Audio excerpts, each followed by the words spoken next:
ইমোতে, সামাজিক যোগাযোগের মাধ্যমে, মোবাইলে, SMS-এ বিভিন্নভাবে আমরা এই সমস্ত ইমোজি এবং এই আইকন এগুলো আমরা ব্যবহার করি।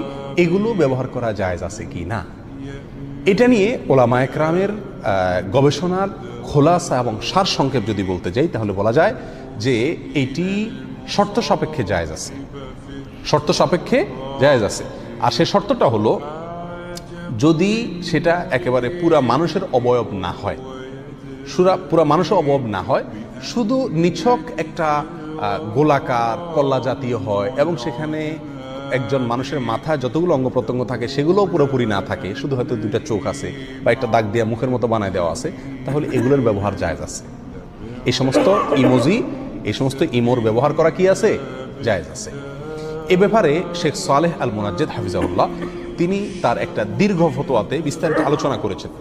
সে আলোচনা তিনি বলেছেন যে দুই কারণে এগুলোর ব্যবহার করা জায়েজ। নাম্বার এক, এগুলো সাধারণত এত ছোট হয় এবং এত অস্পষ্ট হয় যে একজন মানুষের যে অঙ্গ প্রত্যঙ্গ থাকে সেগুলোর পূর্ণাঙ্গভাবে এই সমস্ত ইমোজিতে বা ইমোতে কি থাকে না। সেক্ষেত্রে তিনি ফতোয়ায়ে হিন্দিয়ার একটা উক্তি দলিল হিসাবে পেশ করেছেন।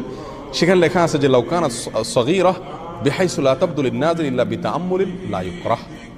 ছবি যদি এত ছোট হয় যে গভীরভাবে না তাকাইলে বোঝা না যায়, অস্পষ্ট হয়, স্পষ্ট ছবি না হয়, তাহলে সেক্ষেত্রে সেটা নিষিদ্ধের আওতায় পড়বে না। কথা বুঝে আসছে? এবং এক্ষেত্রে অন্যান্য ফিকহাতেও ওলামায়ে কেরামের মত প্রায় একই, যে ছবি যদি অস্পষ্ট হয় সেটা অসুবিধা নাই।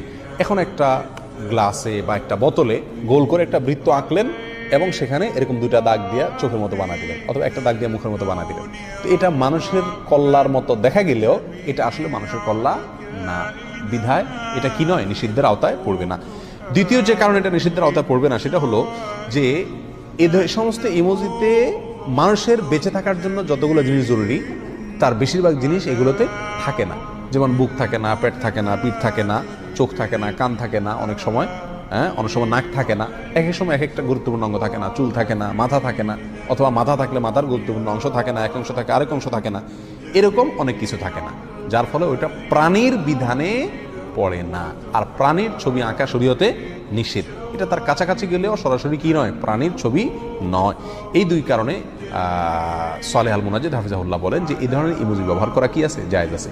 তবে কিছু কিছু ইমোজি আছে কার্টুনের মতো পুরা মানুষের আকৃতি, সেগুলোর ব্যবহার করা কি নয়, উচিত নয়।